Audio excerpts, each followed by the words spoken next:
I only signed up for the experimental education program because I was desperate. I'd been out of a job for 4 months, and I had no savings left. I was going to be homeless in a matter of weeks, and so I started lying on my resume. I put whatever I thought companies wanted to see. And eventually I scored an interview. And they actually gave me a job after I confidently walked in and bullshitted my way through. A handshake had sealed the deal. I would be making $200,000 a year working with peptides. The only problem? I was due to start in 2 days. And I had no idea how peptides even worked, let alone what to do with them. My whole life was about to implode. So naturally, I sat around drinking beer and scrolling the internet all Saturday night. It was there that I saw a sidebar ad for the experimental education program. They exclaimed that using virtual reality, I could learn a new skill in under 3 minutes. Not just a new skill, but any skill, regardless of complexity. Right. Impossible. Sure, and drunkenly, I responded to their ad with an email, asking if I could learn molecular biology in under 3 minutes. It was 2 a.m. on a Saturday night, but I received an immediate response from a Dr. Gensen claiming that, yes, that was possible. Right, sure. Rolling my eyes, I signed up for one of their prototype trials the following morning.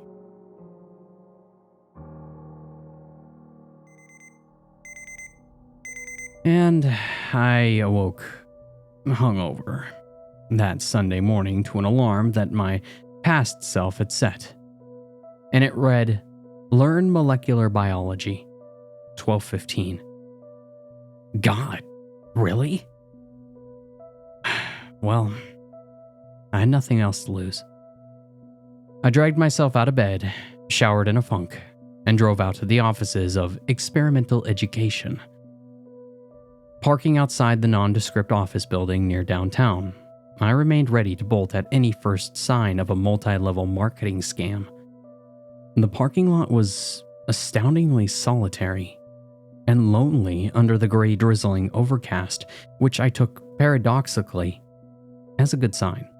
If there had been dozens of other people heading in, then we were all probably marks for some PowerPoint pitch. And as I approached, a bespectacled older man in a white lab coat stepped out of the automatic glass doors, and through his medical mask he said, "You're late." I looked at my cell phone. It's 12:16. "The process only takes 3 minutes, he chided me.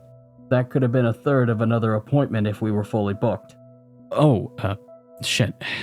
Sorry." I awkwardly followed him into the building without further protest. The halls within were standard Art Deco, and had definitely been rented by his team rather than built for this purpose. I might have been there before for something else years ago. It was impossible to tell.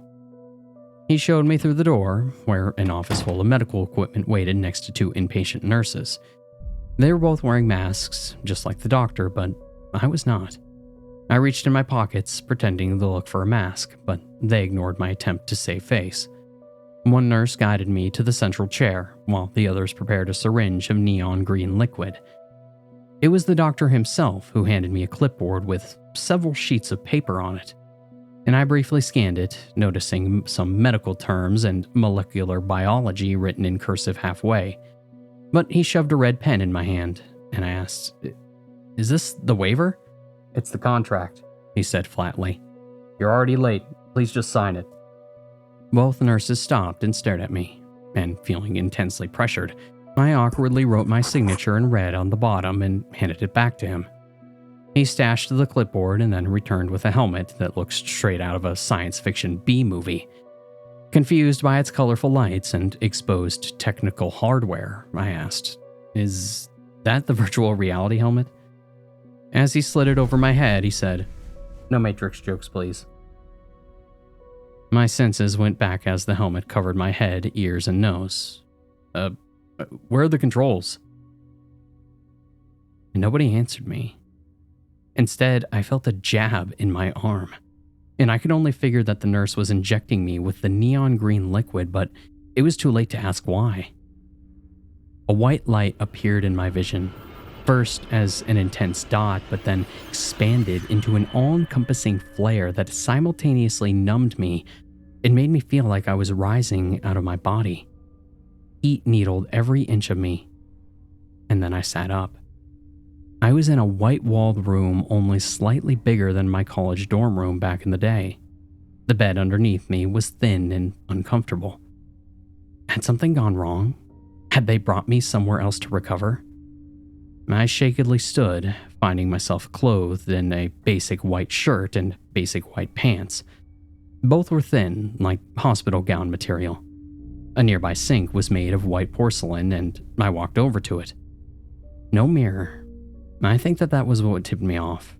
Mirrors were a processing cost that most games weren't willing to pay, and it was even harder in virtual reality, where the coders could never guess what the protagonist looked like in real life. The next thing that tipped me off, there was no actual way to enter or leave the white-walled room. The only other thing present was a white table stacked with books. If this was virtual reality, it was insanely good. I actually felt like myself, just cast into a new environment. Maybe the injection had some sort of hallucinogen. Maybe the helmet's visuals weren't really this good, but I was perceiving them as realistic. If that was the case, then learning a new skill might be difficult. I approached the table and I sat in the only furniture in the room, which was, of course, a white chair. The books were all thick texts pertaining to molecular biology. Okay then. This was what I had signed up for, and this is what I needed. And it looked like it was really happening. Opening the first book, I started reading. It was heady and complex stuff that tired my brain quickly, and after about half a chapter, I sighed, looking around, and decided to take a break. Screw it. It was nap time. And I awoke in a blink, feeling as if I'd never slept at all. That wasn't good. I returned to my textbook and made it through the end of the first chapter. Okay, I now vaguely knew how a cell worked. I was feeling better, actually, which I chalked up to my hangover fading. I continued on through another chapter before breaking for the textbook with blurry eyes. Time to eat. I stood up and I looked around. No food. Simulating hunger was a new thing that I'd never expected, and I was honestly wondering why they'd programmed that in without providing any food. I turned on the sink, but the water that came out was black and stank of rotten eggs. Mortified, I shook my head and I backed away.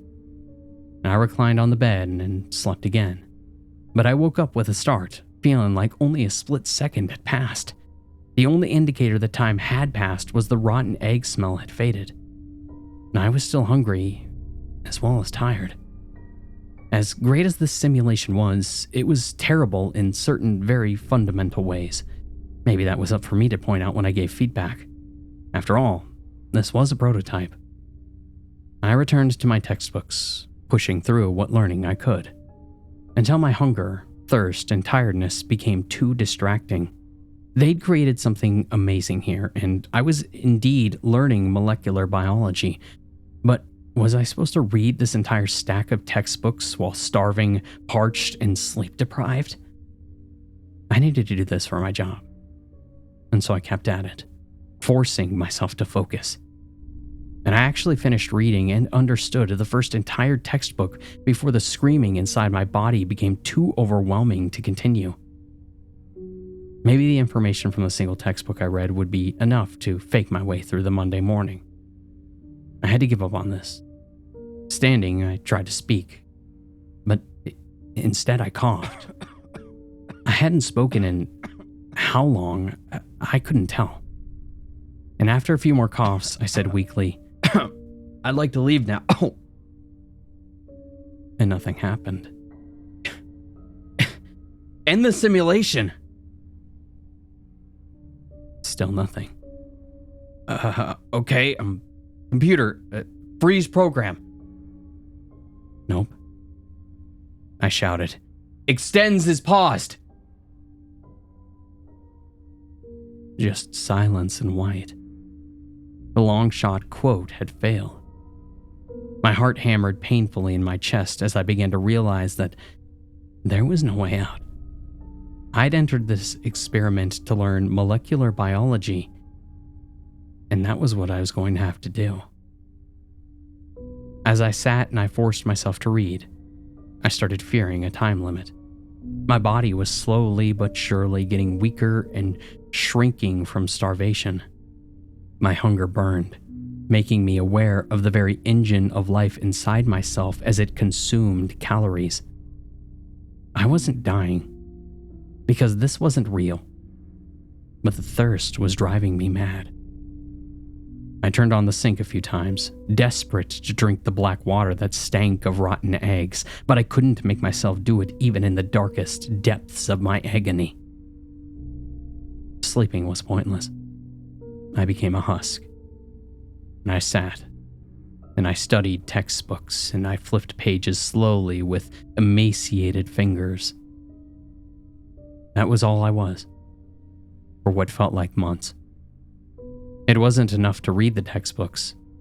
I had to understand them too. Learning, while mostly insane from hunger and thirst and insomnia, felt like a monumental task.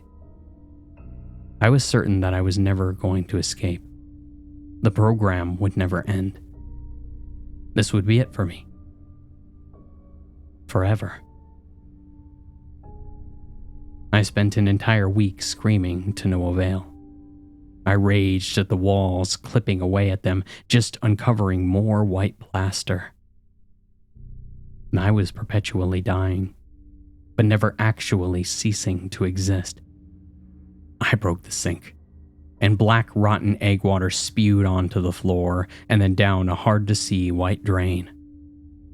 I sat in the stench, my feet wet. Continued to learn. What other choice did I have? This was never going to end. I flipped through the pages for eternity, truly giving up on the concept of escaping right up until I closed the final book. And when the helmet lifted away and I found myself in the room with 2 nurses and the doctor again, I sat in a disbelieving daze. And the doctor asked, "How was it?" And I stared down. My hands were normal again. My arms had their former strength. I touched my face, finding that it was not a husk. Wide-eyed, I fixated on his question. It was horrible.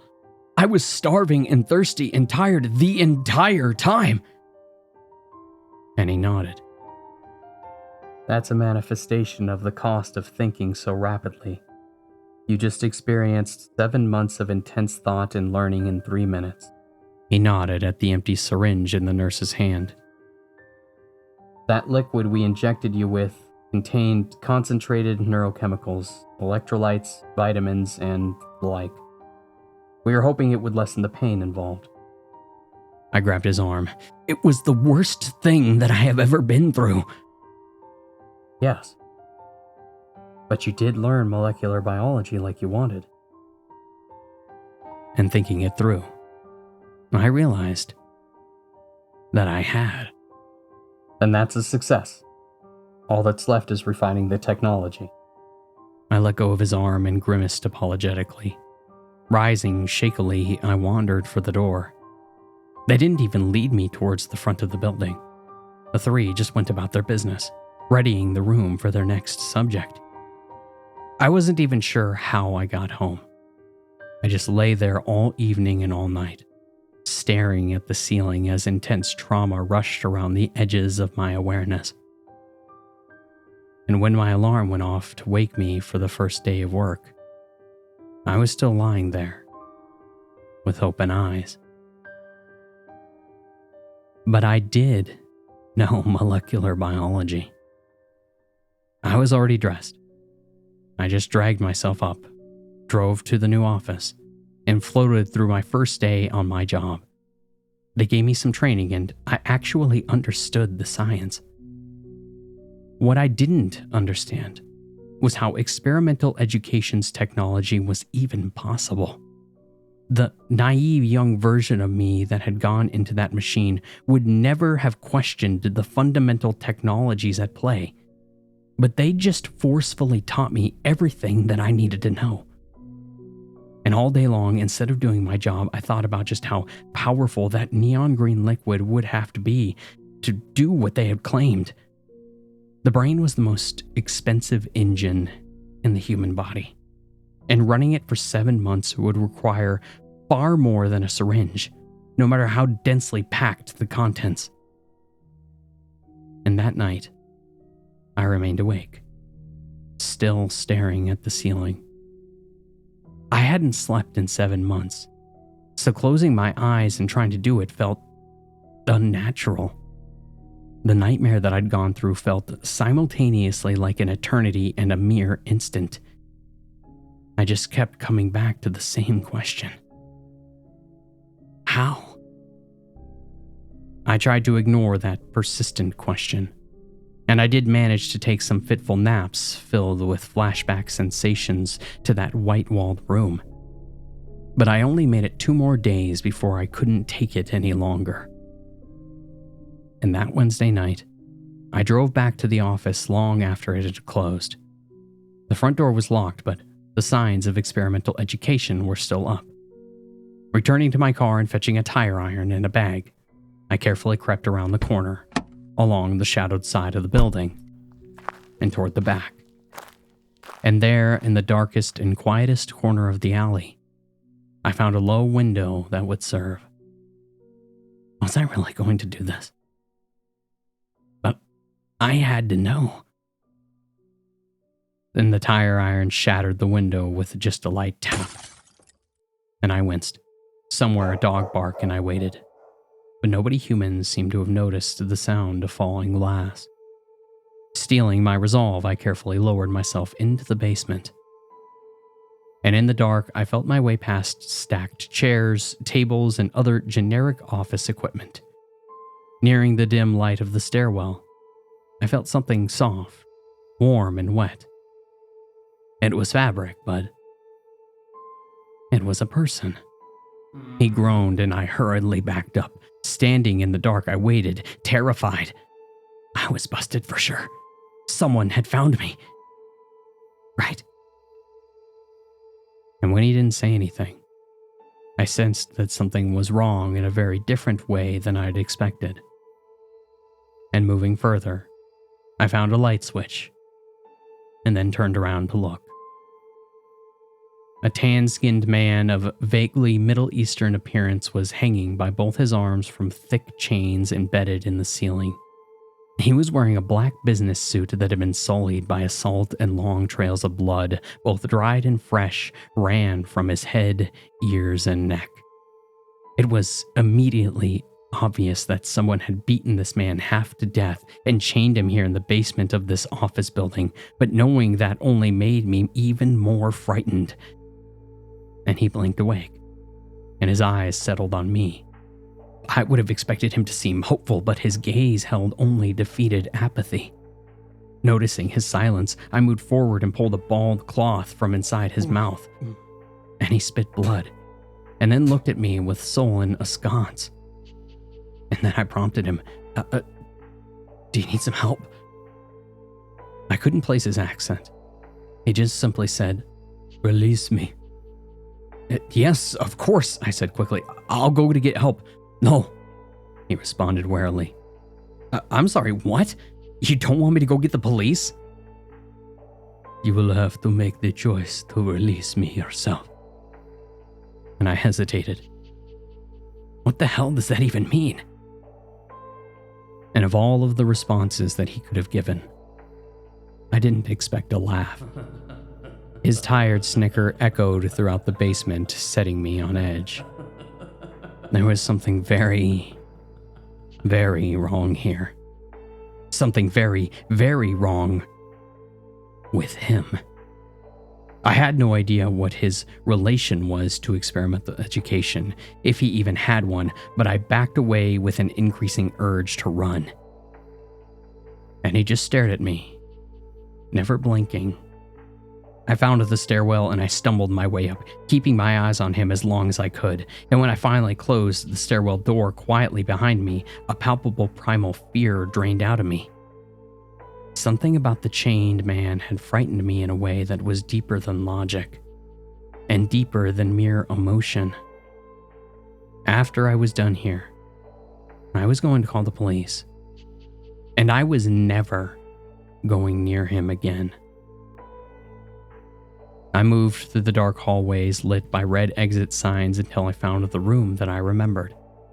The equipment was all still inside, and after waiting and listening for another few minutes, I dared enter and turn on the lights.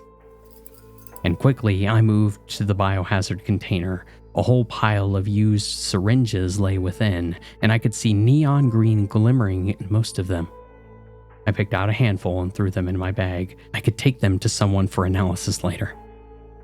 Next, I found a stack of waivers. No, not waivers. They were contracts, exactly as the doctor had said. They were written in an odd, archaic legalese, and while I could recognize some language pertaining to learned skills and to amenities provided that mentioned a bed, a table, and a sink, the rest made no sense to me. What the hell was I reading? Why had I been asked to sign this? Stuffing in my bag as well, I moved out to the crown jewel of the room, the virtual reality helmet. Lifting it high, I examined it closely.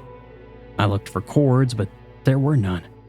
I opened the back panel, but it only contained a few batteries to power the lights on the inside.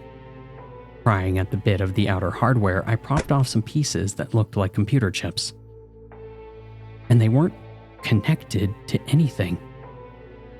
None of it was connected to anything. The helmet, the goggles, the ear covers, it was all fake. It was nothing. The helmet looked like a B-movie prop because it was. Then what the hell had I experienced? I had absolutely gone somewhere. I had spent 7 months starving and thirsty and sleepless. I'd learned an entire field of study in 3 minutes. Or had I just imagined it all as part of some sort of mental experience? Of course. It wasn't virtual reality at all. It had to be some sort of new superdrug. The neon green liquid would hold the answer. Clutching my bag, I readied myself to escape the building, which meant another encounter with the man in the basement. And I stepped quietly down the stairwell. But he already knew that I was there. He watched me with icy eyes as I passed. And I paused below the window, wondering if I could really leave him here. And he said with genuine hate, "Your suffering will be legendary." And I turned, locking eyes with him. His anger turned slowly into an understanding grin. "Oh my, it already was, wasn't it?" His mocking laugh followed me as I climbed out the window and ran for my car.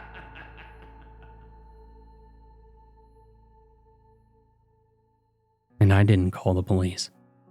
Something about him had been far too strange. And I just sat at home the rest of the night, catching the nightmare-filled sleep I could. And then brought some of the neon green liquid to a coworker the next day for analysis. And then I did my best to try to get on with my life. My sleep was tortured. I was constantly on edge. And I was fearful at random times, but I finally had a job. My landlord was coming around asking for rent, and I told him that I found a position and was about to get paid. But he reminded me that I was already extremely behind and very close to eviction. No problem. It was almost payday. Except when payday came the next week, I opened my paycheck to find a statement for $0. Of course, I went to see my boss, who looked at me with confusion, and he said, Didn't you read your training contract? Training's unpaid, and you're training for the first month. I had not read that, no. And I tried to argue, but he dismissed me. And I went home with a gnawing sense that my life was about to implode. And when I faced my landlord and told him that it'd be another few weeks, he grew angry. He told me that I was done. I argued that he couldn't do that, and he told me to read my lease. And he took my key right from my hand. What else could I do? I wandered onto the street and I found a bench to sit on. I had no money and nowhere to go. How the hell could this have happened to me? I'd always tried to work hard and do my best, but now I was sitting on a park bench, homeless. The world seemed to know somehow. Every dog that passed by barked at me as if it was afraid. I got up and I tried to go to a church for charity, but the door wouldn't open for me. Strangers seemed to get chills if I stood too close to them. I simply felt wrong. And somehow I wanted to blame it all on experimental education. It didn't take many days like that for my boss to fire me. And when I asked why, he said, "No, your work is fine, but you just smell. And you look like shit. You come off like a homeless guy." "But I am homeless because you're not paying me, you asshole!" I shot back, finally snapping. "Why should I pay you? I'll just keep getting free months off people, since they can learn the skills and do the job in 3 minutes. Just like you. You're completely replaceable." He made a noise of disgust and stalked off after threatening to call security if I wasn't out in 10 minutes. He knew about experimental education. He knew that I had gone. How? I gathered my few things in a box, wondering how my life had come apart so forcefully. And on my way out of the building, my coworker stopped me. "Hey man, you know that green stuff that you gave me? I took a look at it." "It doesn't matter anymore," I told him, too overwhelmed to care. And he briefly gripped the edge of my box. "You should be careful with that stuff. It's lethal." And I froze. "Lethal?" "They use those chemicals in executions," he insisted. Pulling my box away from him, I shook my head.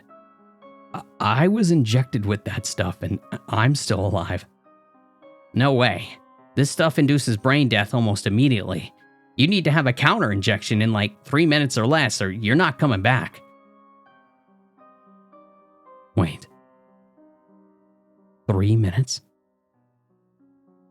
And that knocked me out of my darkness. I told him that I'd be careful. And then I hurried to my car.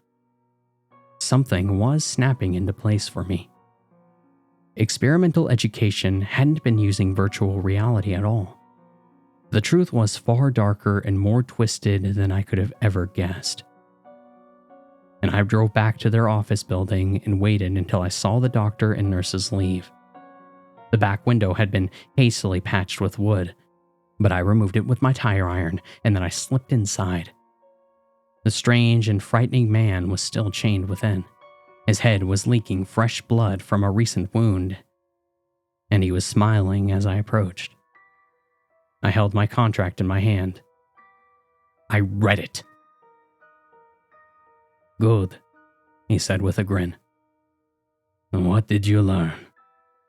"Well, now that I finally understand what they're actually doing, the archaic language makes sense. They're killing people. They killed me. At least for a little while. And then they brought me back with a counter injection, but I signed a contract for the experience I would have while dead." I pointed at his head wound. "The red pen. It's filled with your blood, wasn't it?" His grin widened in a smirk. "You're beginning to understand." "Those assholes," I replied, filled with equal parts admiration, disgust, awe, and hopelessness. They actually managed to commoditize the human afterlife. They actually managed to turn hell into a product. Just another way to make us even more expendable. And he nodded, his eyes filled with animal fire. If I free you, I said slowly, the same fire raging in me, what will you do? I'll kill them, he replied, genuine in his anger. And then I will kill their masters. And their masters. Right up the chain. Until I reach the true monsters. I will topple this world one brutal, torturous murderer at a time. I will burn it all down and sink humanity into a lawless age of darkness. I didn't need to look for the key to his chains. In a sense, I already had it. I touched my contract to the metal links, and they rusted away. All I had to say was, good.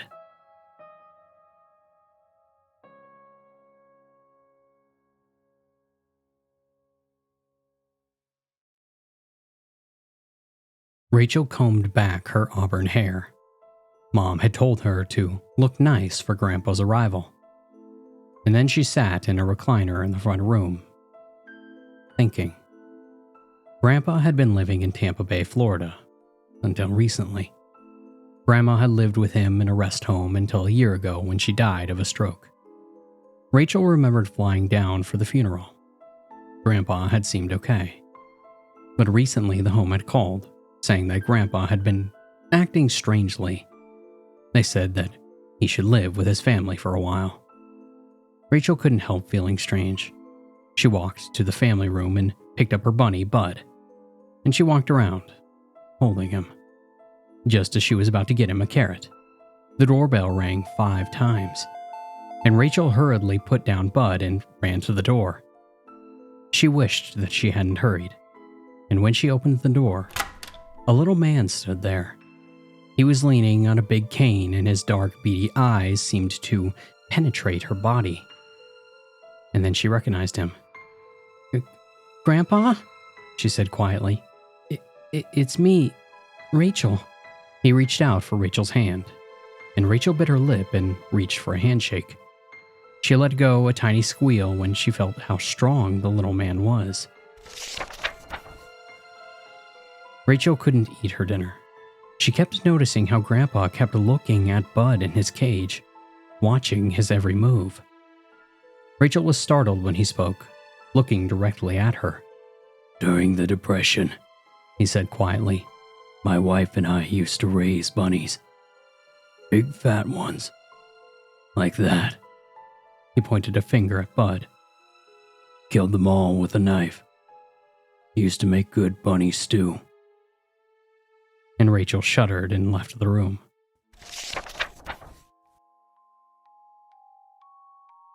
Why does Grandpa act so weird? Rachel asked. And it was 8 at night and Rachel was in her room. Well, her mom said, he loved Grandma very much.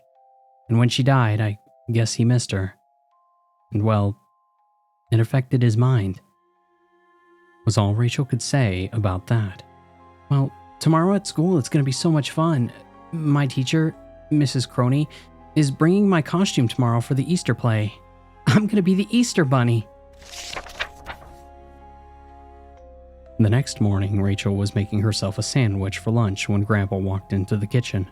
She was using the big meat cleaver, the only clean knife left, to cut her sandwich. And Grandpa looked at the cleaver. That's the kind of knife we used on the bunnies, he said. Sharp knives. Like that one. Rachel quickly shoved the knife back into the drawer and left for school. Rachel was very happy walking home from school that day. Mrs. Crony had let her wear her Easter Bunny costume home so that way she could show her mom. And when Rachel opened the door to the house, a strange smell filled the air. And she put down her book bag. Grandpa, are you cooking? She called. Yes, Came a reply. good stew for us. Rachel walked slowly to the kitchen. Grandpa's back was turned to her, and she saw a pot bubbling on the stove. She walked over to see what kind of stew it was, and staring up at her was Bud, his lifeless eyes still in his little head. And Rachel gave a terrified scream. Grandpa turned and looked at her. In his hand, he held a bloody meat cleaver. And Rachel screamed again. Grandpa's eyes widened. It's a bigger bunny, He said, pointing at Rachel. it's a bigger bunny for the stew. Rachel started backing away from the approaching man. No, Grandpa, she cried. I'm not a bunny. It's me, Rachel. And the old man just muttered happily. Bigger bunny for the stew. Rachel could see that she was getting closer to the wall. Please, Grandpa, she kept saying. It's me. It's Rachel. Rachel felt her back hit the wall, and Grandpa blocked all the escape routes. She gave one final cry as he raised the cleaver. Please, Grandpa! No! About 15 minutes later, Rachel's mom got home, and as she opened the front door, a strange smell filled the air. Oh, Dad, are you cooking? She called. Yes, Came the reply. good stew for us.